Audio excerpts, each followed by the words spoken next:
نہ کر اے انسان اپنے نصیب سے اتنے گلے، جب اللہ پاک راضی ہونے لگتا ہے نا تو ہر چیز مل جاتی ہے۔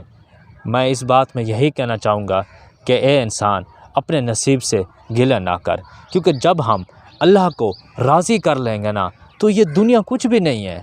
اللہ رب العزت ہمیں اس دنیا کی ہر چیز عطا کر دے گا، صرف ہمیں اپنے اللہ رب العزت کو راضی کرنا ہے۔ وہ کہتے ہیں نا کہ جب اللہ راضی ہو گیا تو ہر چیز مل جاتی ہے۔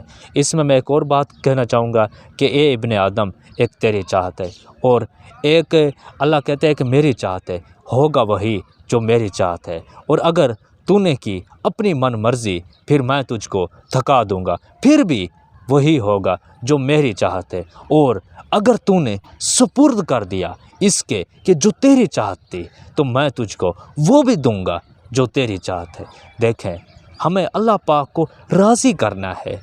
اللہ رب العزت کو جب ہم راضی کر لیں گے نا، جو ہماری چاہتیں، جو ہماری خواہشات ہیں، تو اللہ پاک وہ بھی دے گا، اور اللہ تعالیٰ پھر ہمیں یعنی کہ اس دنیا میں بھی کامیابی دے گا، آخرت میں بھی کامیابی دے گا۔ جزاک اللہ۔